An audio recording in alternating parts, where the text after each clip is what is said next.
The midday sun beat down mercilessly on the dusty streets of Copper Ridge, its harsh rays reflecting off the weathered storefronts that line the main road.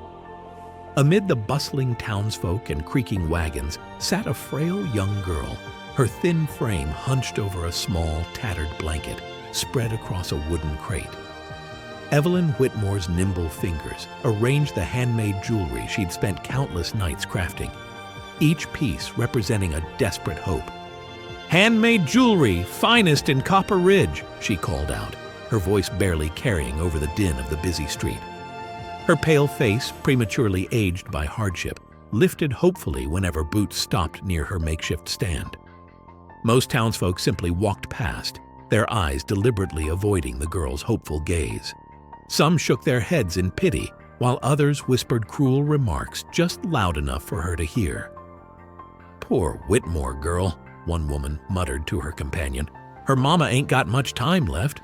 All this trinket selling won't change that." Evelyn pretended not to hear, focusing instead on polishing a copper bracelet with the edge of her worn dress.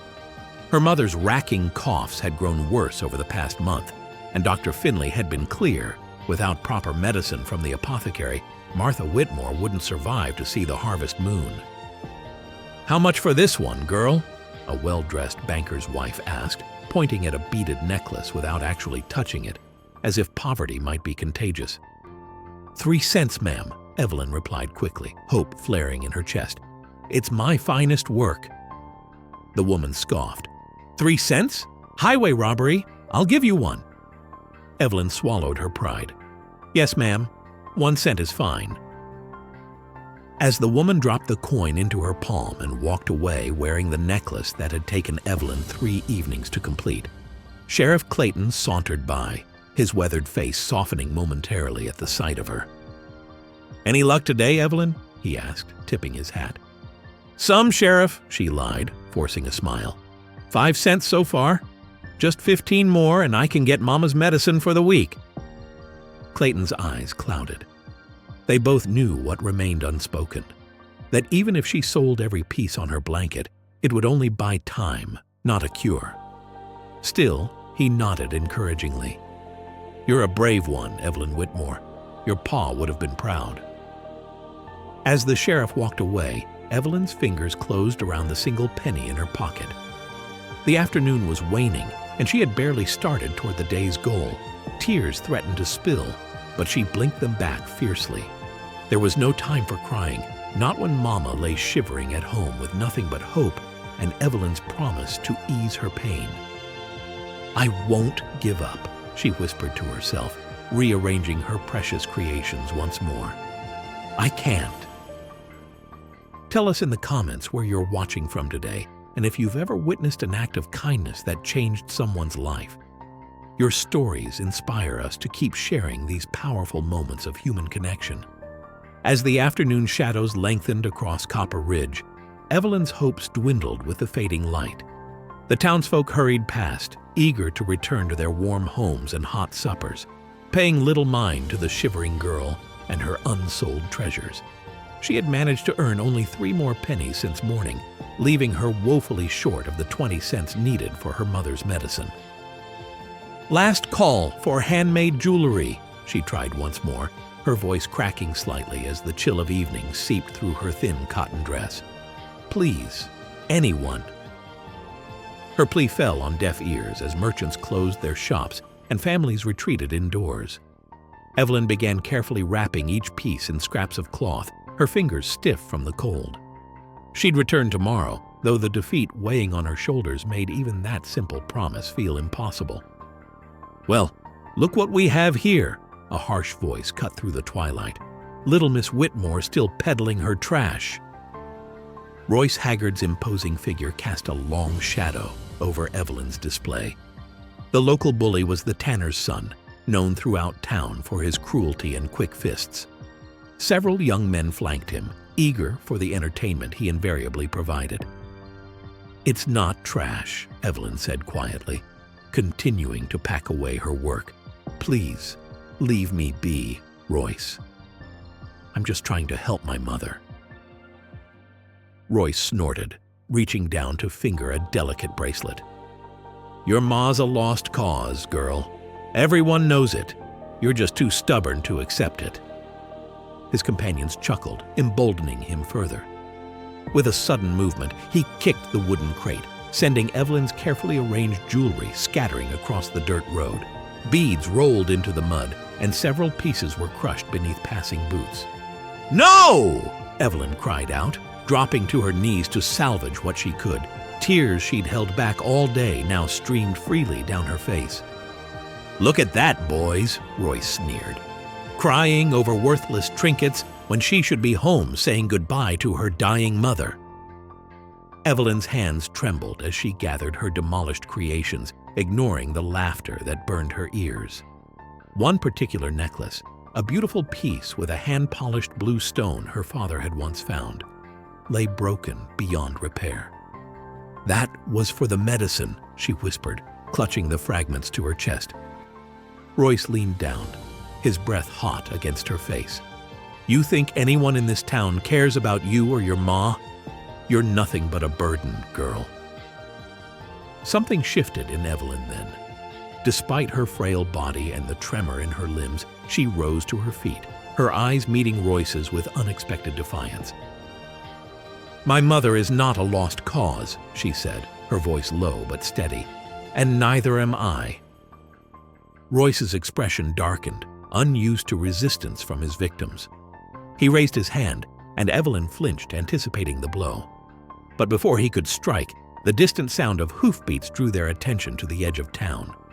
A lone rider approached through the gathering dusk, his silhouette stark against the blood-red sunset. Even from a distance, there was something about the newcomer that made Royce's hand slowly lower. The hoofbeats grew louder, commanding the attention of everyone on the street. Royce and his gang turned, their mockery momentarily forgotten as they watched the approaching rider. Even Evelyn paused in gathering her scattered treasures, drawn by the strange hush that had fallen over the normally boisterous town. The stranger rode a jet-black horse that seemed to absorb the dying light rather than reflect it. Its hooves kicked up dust that billowed around them like spectral shrouds. The rider sat tall in the saddle, his long coat fluttering behind him like dark wings, his face shadowed beneath a wide-brimmed hat pulled low. "Who's that?" one of Royce's companions whispered, voice tinged with unease. An old miner leaning against the saloon doorway spat tobacco juice and muttered, "That there's Silas Thorne?" The name rippled through the gathering crowd like a cold wind. Even Evelyn, sheltered as she was from the rougher elements of frontier life, knew the tales. Silas Thorne, the gunslinger whose bullets never missed, whose enemies never lived to see another sunrise, whose heart, they said, was colder than a mountain winter. "I heard he killed 12 men in Silver Creek last spring," someone whispered. 15, another corrected. "And that doesn't count the Blackwater gang he sent to their maker with just 5 bullets." Silas guided his horse, Midnight, down the main street at an unhurried pace. His gaze swept across the faces of the townsfolk, who quickly averted their eyes. When his attention fell upon the scene before him, Evelyn kneeling in the dirt, Royce standing over her, the scattered jewelry, something in his posture shifted almost imperceptibly. Royce straightened his vest, his earlier bravado faltering under the gunslinger's gaze. "We were just having a bit of fun," he announced to no one in particular, his voice unnaturally loud. Silas didn't respond. His eyes, sharp and calculating beneath the shadow of his hat, lingered on Evelyn for a moment longer before he continued toward the saloon. The crowd parted before him like water around a stone, no one daring to hold his path. As he dismounted and tied Midnight to the hitching post, Evelyn thought she saw him glance back in her direction, but it happened so quickly she couldn't be certain. The saloon doors swung open, then closed behind him, leaving an unsettled quiet in his wake. Royce cleared his throat, his face flushed with embarrassment. "Come on, boys," he muttered. "I need a drink." He shot Evelyn with a venomous look. "This ain't over, girl." As they skulked away, Evelyn finished gathering what remained of her jewelry, hands still trembling from the encounter. Through the dusty saloon window, She could make out Silas Thorne's silhouette as he claimed a corner table, his back to the wall, his face turned toward the street. Even from inside, it seemed his penetrating gaze somehow found her, observing her plight with unreadable intention. Evelyn clutched her damaged wares to her chest and began the long walk home, wondering what twist of fate had brought such a dangerous man to Copper Ridge, and why he had looked at her with what almost resembled interest. Inside the saloon, Silas Thorne sat motionless, a barely touched whiskey before him. The raucous piano music and boisterous laughter of card players created a familiar backdrop that he neither enjoyed nor despised. It simply was like the dust and the danger that followed his path. His weathered fingers occasionally traced the rim of his glass, but his attention remained fixed on the comings and goings visible through the smudged window. "Another?" the bartender asked, gesturing to the untouched drink. Silas shook his head once, a slight movement almost imperceptible beneath his wide-brimmed hat. The saloon doors swung open as Royce and his companions entered, their bravado returning now that they were safely away from the gunslinger's direct gaze. They failed to notice that his reflection in the tarnished mirror behind the bar tracked their every move. "Hal, whiskey for me and my boys," Royce called out, slapping coins on the counter with exaggerated force. "We've been teaching that Whitmore girl a lesson about taking up space where she doesn't belong." The bartender's expression soured as he slid glasses toward them. "That's so? What did the poor thing ever do to you, Royce?" "Exists, doesn't she?" Royce laughed, earning chuckles from his companions. "Sitting there day after day with her worthless trinkets, looking all pitiful. Someone's got to tell her the truth. Her ma's dying, and no amount of copper wire and glass beads is going to change that." Silas's hand stilled on his glass. His eyes, cold as a winter creek, narrowed slightly. "You see the way she scrambled after them beads?" One of Royce's companions snickered, "Like a chicken after corn." "Should have seen her face when I broke that blue necklace," Royce added, miming a crushing motion with his boot. "Looked like I'd killed her dog." The bartender, Hal, shook his head. "That's low, even for you, Royce. That girl's got nothing and nobody since her pa died in the mine collapse. Just her ma, and she's—" "A dead woman walking," Royce interrupted. "Everyone knows consumption doesn't let go once it takes hold." Silas shifted in his chair, the slight creak of leather drawing momentary glances before the men returned to their drinks. "What brings you to our humble town, stranger?" Hal asked Silas, eager to change the subject. "Just passing through?" Silas nodded, his voice low when he finally spoke. "The girl outside. What's her story?" The question, unexpected from a man of his reputation, caused a moment of silence before Hal answered. "Evelyn Whitmore. Good family once. Before the mine accident took her pa 2 winters back. Now it's just her and Martha. That's her ma. Martha's got the consumption real bad. Doc says she needs proper medicine, expensive stuff from back east. Evelyn makes them trinkets, hoping to earn enough." Silas's fingers moved to the worn leather holster at his side, a habit formed over years of assessing threats. But there was no threat here, only a tale of suffering he'd heard countless times across countless towns. "How much?" he asked. "The medicine." $1.50 for a month's supply," Hal replied. "Might as well be 1,000 to someone like Evelyn." Silas drained his whiskey in one swift motion, placed a coin on the table, and stood. The movement sent a ripple of tension through the room, causing Royce and his companions to stiffen. Without a word, the gunslinger strode toward the door, his spurs marking each purposeful step. The evening air had grown colder by the time Silas pushed through the saloon's swinging doors. The street lamps were being lit one by one, casting pools of amber light that did little to dispel the gathering darkness. His keen eyes immediately found Evelyn, who had returned to her spot despite the earlier altercation. She sat huddled against the general store's wall, trying to repair what could be salvaged of her ruined jewelry. Her thin fingers worked diligently, though they trembled from both cold and hunger. The determination in her hunched posture told a story Silas knew all too well. The desperate fight against overwhelming odds, the refusal to surrender even when defeat seemed certain. Silas approached slowly, his footsteps deliberately heavy enough to announce his presence. Evelyn looked up, fear flashing across her face before she mastered it. She'd learned young that showing vulnerability often invited more cruelty. "Evening, sir," she said cautiously, her voice steadier than her hands. "Are you interested in buying some jewelry? I have some nice pieces left." Silas regarded her for a moment, then lowered himself to one knee, bringing himself to her level, a gesture few adults had ever offered her. Up close, his face was a map of hardship, etched by sun and violence, yet his eyes held something unexpected. Not pity, which Evelyn would have resented, but a quiet respect. "What's this one?" he asked, pointing to a simple bracelet of braided leather with small wooden beads. "That's a protection charm, sir," Evelyn explained, some of her nervousness giving way to pride in her work. "The beads are juniper wood.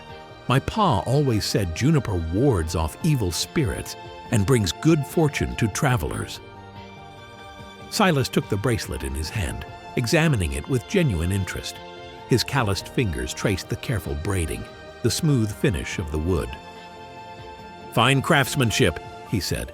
"You've got skilled hands." Evelyn blinked in surprise. Few had ever complimented her work beyond hollow platitudes. "How much?" Silas asked. 5 cents, Evelyn answered, then added quickly, "But I can take 3 if that's all you have, sir." Without a word, Silas reached into his pocket and withdrew a silver dollar coin that gleamed in the lamplight. He placed it in Evelyn's palm, closing her fingers around it. "Sir, I can't. This is too much. I don't have change for—" "It's not too much," Silas said simply, "and I don't need change." Evelyn stared at the coin in disbelief. This single piece of silver was more than she had earned in weeks of selling her jewelry, enough for several doses of her mother's medicine. "Why?" she whispered, looking up at the gunslinger with eyes that had seen too much suffering to trust unexpected kindness. Silas slipped the bracelet onto his wrist, where it looked strangely delicate against his weathered skin. "Good craftsmanship deserves fair payment." He stood, adjusting his hat. "Keep your head up, girl," he said, his voice carrying an unexpected gentleness. "World's full of Royces. Don't let them see you bend." With that, he turned and walked away, leaving Evelyn clutching the silver dollar, her eyes wide with disbelief and the first glimmer of hope she had felt in months. Evelyn clutched the silver dollar tightly in her palm, scarcely believing her fortune. She hastily gathered her remaining jewelry, tucking it into a worn leather pouch her father had once used for tobacco. Her heart raced as she considered the possibilities this unexpected windfall presented. For the first time in months, she could purchase not just one dose of her mother's medicine, but several. Perhaps even enough to last until the traveling doctor returned with more. The apothecary would be closing soon. Evelyn rose quickly, wincing as her stiff legs protested after hours of sitting on the cold ground. She glanced in the direction Silas had gone, but the gunslinger had already disappeared into the shadows between buildings. With renewed purpose, she hurried down the street toward Mr. Holloway's apothecary shop. From the shadows of the saloon porch, Silas watched her go, his expression unreadable beneath the brim of his hat. He had positioned himself where he could observe without being observed, a skill honed through years of survival. Something about the girl's determination had stirred memories he'd long buried, memories of another child who had faced the world's cruelty with similar courage. Meanwhile, from inside the saloon, Royce Haggard's bloodshot eyes had caught the exchange through the grimy window. His lip curled in a sneer as he watched Evelyn clutch something shiny in her hand before hurrying off. "Well, would you look at that?" he muttered to his companions. "Seems our little beggar girl just got herself a windfall." "From that gunslinger?" one of his cronies asked, eyebrows raised. "What did she do to earn that, I wonder?" Royce drained his whiskey, slamming the glass down. "It doesn't matter. What matters is she's got money and we could use some more drinks." His eyes narrowed as he watched Evelyn disappear down the street. "Think it's time we taught her about paying her fair share in this town." His three companions exchanged uneasy glances. "That gunslinger seemed mighty interested in her, Royce," one ventured cautiously. "Maybe we ought to let this one go." "You've gone yellow, Jenkins," Royce sneered. "He's just passing through like all his kind. Probably be gone by morning." He stood, adjusting his belt. "Besides, we'll be quick about it. Girl will be out of the apothecary soon with whatever medicine she's buying. We catch her on her way home down by Willow Creek where no one will see." The men followed Royce out the back door of the saloon, none of them noticing the empty corner table where Silas had been sitting moments before. Evelyn emerged from the apothecary, her precious purchase carefully wrapped in brown paper and tucked inside her dress pocket. Mr. Holloway had been so surprised by the silver dollar that he'd even thrown in an extra dose of medicine at no charge. The night had grown dark, but Evelyn's steps were lighter than they had been in months. She chose the shortcut home along Willow Creek, eager to reach her mother with the medicine. The path was darker here, away from the town's lamps, but she knew every root and stone by heart from countless journeys. What she didn't know was that Royce and his men had circled around, taking positions along the creek path, waiting in the darkness. Nor did she realize that another shadow moved silently through the night behind her, footsteps as quiet as death itself, following her every move with the vigilance of a guardian predator. The moonlight dappled through the willow branches, casting eerie shadows across the narrow path.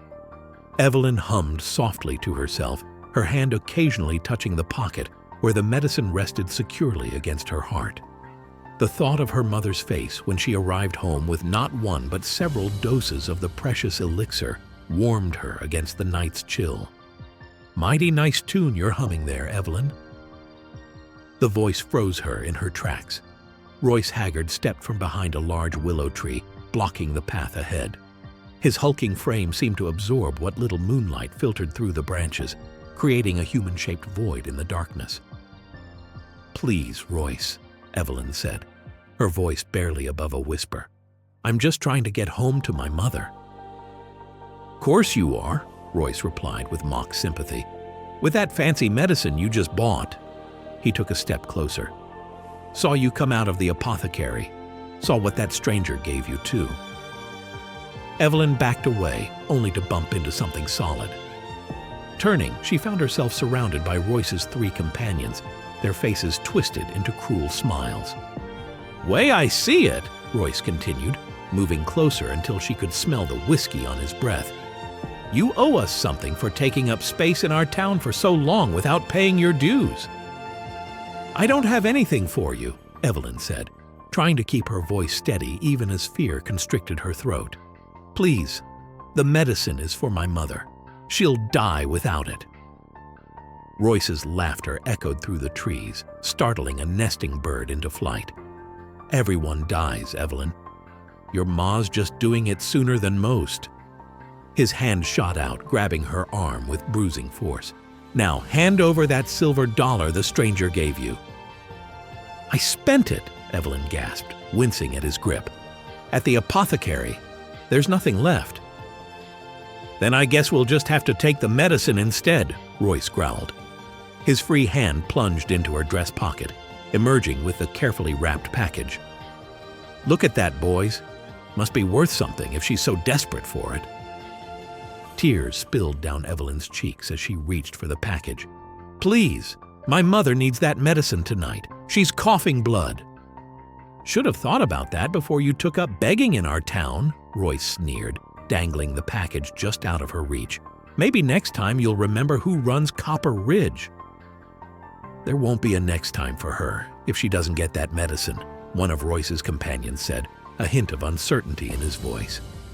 "Shut your mouth, Jenkins," Royce snapped. He turned back to Evelyn, raising his hand as if to strike her.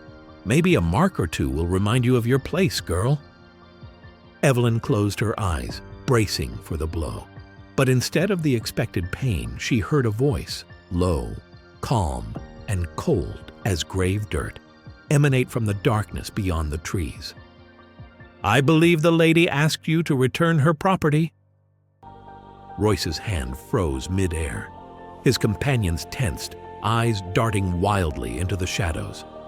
From the darkness, Silas Thorne emerged like a specter, his tall form materializing as if conjured from the night itself. The moonlight caught the silver gleam of his revolver, which remained holstered but within easy reach. "This ain't your concern, stranger," Royce managed, though his voice had lost its earlier confidence. "I'm making it my concern," Silas replied, his eyes as cold and empty as abandoned mine shafts. The clearing by Willow Creek had fallen into an unnatural silence. Even the night creatures seemed to sense the tension that crackled like lightning before a storm. Silas Thorne stood perfectly still, his presence alone altering the balance of power in the clearing. He made no move toward his weapon, yet his hand rested comfortably near the polished handle of his revolver. "Evening, gentlemen," Silas said, his voice carrying a casual tone that belied the deadly intent in his eyes. "Seems to me you're having a disagreement with this young lady." Royce's face contorted with conflicting emotions. Anger at the interruption, fear of the gunslinger's reputation, and stubborn pride that wouldn't allow him to back down in front of his companions. He still held Evelyn's medicine in his grasp, his knuckles white around the small package. "This here's town business," Royce declared, puffing out his chest. "We take care of our own in Copper Ridge." "Is that what this is?" Silas asked, taking a single step forward. The movement was so deliberate it caused Jenkins to step back involuntarily. "Looks more like 4 grown men terrorizing a girl." Evelyn remained frozen between Royce and his men, her eyes fixed on the medicine package. Her mother's life depended on those contents, and despite her fear, determination hardened her gaze. "Listen here, Thorne," Royce spat, emboldened by whiskey and the presence of his companions. "Everyone knows who you are, but this ain't your town. You're just passing through. Best keep riding before you find trouble you can't handle." A smile ghosted across Silas's weathered face. Not a smile of humor, but one of cold recognition, as if Royce had confirmed something he already knew. "The medicine," Silas said calmly. "And the coin, if you took that too." Then the girl walks away. "And if I don't feel like it?" Royce challenged, his hand tightening around the package. "There's 4 of us, and only 1 of you." Silas tilted his head slightly. "I count 4 breathing men. Whether you keep breathing depends entirely on your next move." The implicit threat hung in the air. One of Royce's companions, the youngest of the group, began to edge away, clearly wanting no part of what might come next. "Are you willing to die over some trinket seller's medicine?" Silas asked, his voice almost gentle now. "Because I've seen men die for less, and it's never pretty." Royce's jaw worked as he struggled with his decision. His eyes darted to his companions, finding no reassurance there. Jenkins had already backed several paces away, and the others looked equally uncertain. "You can't protect her forever," Royce snarled, but the bravado in his voice had turned hollow. "You'll ride out, and we'll still be here." "Today I'm here," Silas replied simply. "And today she gets her medicine back." The silence stretched between them, taut as a hangman's rope. Evelyn's breath came in shallow gasps as she watched the standoff, her fate and her mother's hanging in the balance. Finally, Royce tossed the package at Evelyn's feet with a curse. "Take your damn medicine. It won't help anyway. Consumption always wins in the end." Evelyn quickly scooped up the package, clutching it to her chest as if it might vanish. She backed toward Silas, never taking her eyes off Royce. "This isn't over," Royce promised, his eyes burning with humiliation and rage. Silas's hand settled more firmly on his revolver. "For tonight, it is." The tension in the night air was palpable, thick enough to cut with a knife. Royce's humiliation had turned to rage, his face contorted with the kind of fury that overrides good sense. His companions sensed the shift, exchanging nervous glances as their leader's hand drifted toward the pistol tucked into his belt. "You know what?" Royce said, his voice dangerously quiet. "I don't think I'm satisfied with how this is ending." Silas remained utterly still, his expression unchanged. Only his eyes moved, tracking Royce's hand with the precision of a seasoned predator. "You'd be wise to reconsider," Silas warned, his tone conversational, as if discussing the weather rather than a man's life. "I don't take orders from drifters," Royce snarled. With a sudden movement born of liquid courage and wounded pride, he drew his pistol. What happened next occurred so quickly that Evelyn would later struggle to describe it.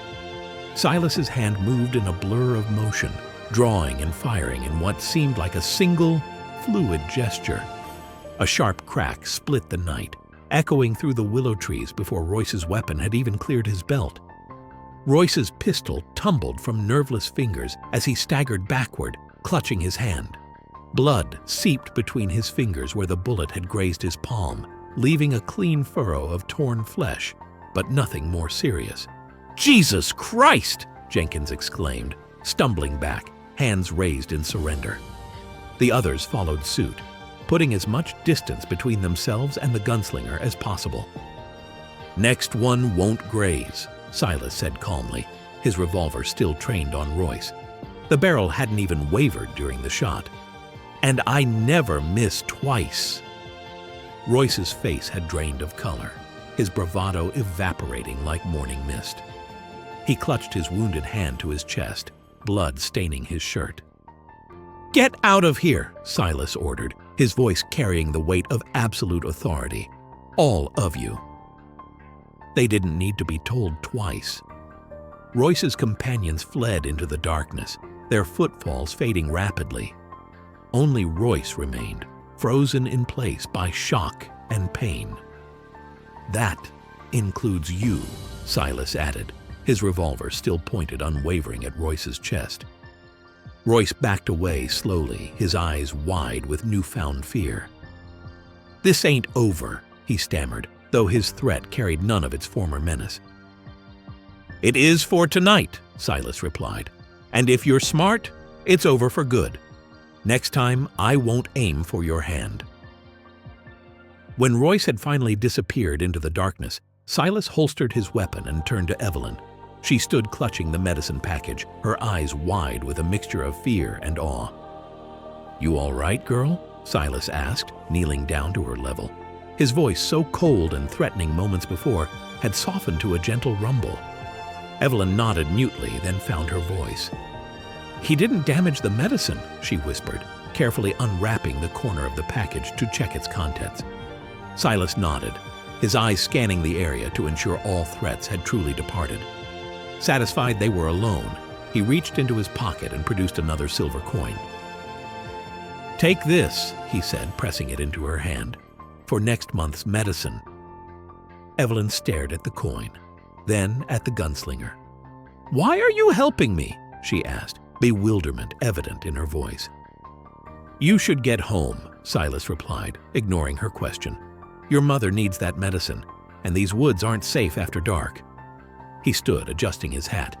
"I'll see you home." The walk back to Evelyn's home was silent save for the occasional hoot of an owl or the distant yipping of coyotes. Silas kept a few paces behind her, his eyes constantly scanning their surroundings. Evelyn clutched both the medicine and the silver coin tightly, occasionally glancing back as if to reassure herself that the gunslinger was still there, that the events by Willow Creek hadn't been some desperate dream born of wishful thinking. The Whitmore cabin sat on the outskirts of town, a humble structure with a sagging roof and walls that had long ago surrendered their paint to the harsh western elements. A single lamp burned in the window, casting a weak glow into the yard. As they approached, Evelyn slowed her pace, finally stopping at the edge of the small, barren garden patch. "This is where I live," she said unnecessarily, turning to face Silas. "Thank you for everything." Silas nodded, his expression hidden beneath the shadow of his hat. "Get that medicine for your mother." Evelyn took a step toward the cabin, then hesitated. Would you like to come in? It's not much, but I could make coffee." The offer, so genuine in its innocent gratitude, seemed to catch the gunslinger off guard. For a brief moment, the hard lines of his face softened. "That's not necessary," he said, his voice gentler than Evelyn had yet heard it. "Please," Evelyn insisted.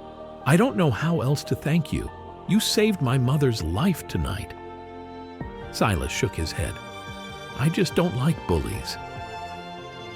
"It was more than that," Evelyn said, studying him with the directness that only children and the very old can manage. "Nobody in town ever stood up for me like that. Not since Pa died. Why did you—" Silas remained silent for a long moment, his gaze fixed on some distant point beyond the cabin. When he finally spoke, his voice carried the weight of memories long suppressed. "Had a sister once," he said, the words coming reluctantly. "Younger than me, sickly like you. Folks in our town weren't kind to her either." "What happened to her?" Evelyn asked softly. Silas's jaw tightened. "Fever took her. Winter of '68. I was away fighting in the war." His hand unconsciously touched the worn protection bracelet on his wrist. Evelyn's handiwork. Never got to say goodbye. Understanding dawned in Evelyn's eyes. "That's why you bought my bracelet. Why do you help me?" "Maybe," Silas acknowledged. "Or maybe I'm just tired of watching the Royces of this world have their way." A racking cough emanated from inside the cabin, breaking the moment. Evelyn's expression immediately shifted to concern.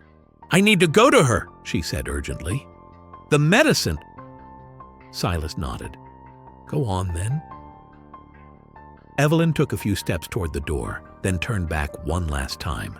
A smile, the first genuine smile Silas had seen from her, transformed her thin face, making her look for just a moment like the child she still was, rather than the caretaker she'd been forced to become. "My sister's name was Sarah," Silas said suddenly, as if the words had escaped without permission. "She would have liked your jewelry, too." Evelyn's smile softened with understanding. "I think I would have liked her," she replied simply, before disappearing into the cabin with her precious cargo. Silas remained motionless, watching until the door closed behind her, his expression unreadable in the darkness. By the following morning, word of what had transpired at Willow Creek had spread through Copper Ridge like wildfire. The story grew with each telling. How the legendary Silas Thorne had faced down Royce Haggard and his gang. How he'd shot the pistol clean out of Royce's hand without even drawing a proper bead. How he'd done it all to protect the Whitmore girl and her dying mother. In the saloon, Hal polished glasses as he listened to the chatter. "Never seen a man draw that fast," Jenkins declared, his earlier cowardice now conveniently forgotten. "Was like his gun appeared out of thin air." "Royce is lucky to be breathing," another man added. "I heard Thorne once killed 6 men for less than what Royce did." Sheriff Clayton sat quietly in the corner, nursing his coffee. He'd visited Royce that morning to investigate the shooting, but the usually brazen bully had claimed it was merely a hunting accident. The sheriff knew better, but he wasn't inclined to pursue the matter further. Some problems solved themselves. At the general store, Martha Whitmore's improving condition was the subject of earnest discussion among the town's women. "Evelyn said she was sitting up this morning taking broth," Mrs. Peterson reported. "First time in weeks she's had an appetite." "That medicine must be working miracles," another woman replied. "The real miracle is how she got it," Mrs. Peterson whispered. "That gunslinger paid for it, then protected her when Royce tried to take it." Outside, Silas Thorne prepared midnight for departure, tightening the saddle cinches with practiced efficiency. His business in Copper Ridge was concluded, and the road called to him, as it always did. As he worked, he noticed Royce and what remained of his gang slink past on the other side of the street, Royce's hand bandaged heavily, his formerly arrogant posture now hunched and wary. Silas mounted midnight, adjusting his hat against the morning sun. As he turned his horse toward the outskirts of town, a small figure appeared in the distance, running toward him. Evelyn Whitmore, her face flushed with exertion, skidded to a stop before him. Her eyes were bright, no longer shadowed by despair. "You're leaving," she said, catching her breath. Silas nodded. "Time to move on?" "Mama's better this morning," Evelyn told him, her voice filled with quiet joy. She ate breakfast and asked for more. Doc says if the medicine keeps working, she might recover completely. Good, Silas replied simply. Evelyn fidgeted with something in her hands, then held it up, a delicate necklace with a polished blue stone, similar to the one Royce had destroyed. I made this for you, to remember us by. Silas hesitated, then reached down to accept the gift, tucking it carefully into his coat pocket. Safe travels, Mr. Thorne, Evelyn said, stepping back. She raised her hand in farewell, a gesture at once childlike and dignified. Silas touched the brim of his hat in acknowledgement, then nudged Midnight forward. As he rode toward the horizon, the weight of the necklace in his pocket seemed to balance something long uneven within him. 6 months passed, transforming Copper Ridge with the changing seasons. Spring had given way to summer, and summer had yielded to the golden hues of autumn. The town itself had undergone a transformation no less dramatic than the landscape. Martha Whitmore, once bedridden and given up for lost, now moved with growing strength through the small cabin she shared with Evelyn. The medicine had worked better than anyone dared hope, halting the consumption's relentless progress and allowing her body to fight back against the disease. Evelyn no longer sat alone on the street corner, shivering as she tried to sell her handmade jewelry. Instead, she had a proper stall in the market square with a cheerful awning donated by Mr. Peterson from the general store. Her creations had become sought-after items, not just for their craftsmanship, but for the story attached to them. The story of how a legendary gunslinger had recognized their value when no one else would. "I'll take 2 of these protection bracelets," a traveler told Evelyn one crisp autumn morning. "My wife heard about them all the way in Silver Springs. Says they're made by the girl the Ghost Rider saved." Evelyn smiled as she wrapped the purchases. His name was Silas Thorne, and he wasn't a ghost, just a man who knew right from wrong. The traveler shrugged. "Stories say different. Some folks claim he vanished into thin air after shooting Royce Haggard's gun from his hand without even looking. Others say he appears wherever children are in danger, then disappears once justice is served." Martha, now helping her daughter at the stall, exchanged an amused glance with Evelyn. They knew better, but they never corrected these embellishments. The legend seemed to take on a life of its own, growing more fantastic with each retelling. As for Royce Haggard, his humiliation that night by Willow Creek had broken something essential in him. He'd left Copper Ridge the following month, heading east in search of places where his name and reputation weren't tainted by defeat. His departure had created space for healing in the town, allowing a sense of community to flourish where fear had once ruled. Sheriff Clayton often stopped by Evelyn's stall, purchasing small trinkets for his wife or daughter. Today he lingered, examining a leather bracelet similar to the one Evelyn had sold to Silas. "Any word from your friend?" he asked casually. Evelyn shook her head. "Nothing certain. A cattle driver passing through last month said he'd seen a man matching Mr. Thorne's description down in Redemption Creek, but who knows?" "Well, wherever he is, I hope he knows what he did for this town," the sheriff said, selecting a bracelet and paying for it. "Sometimes it takes an outsider to make folks see what's right in front of them."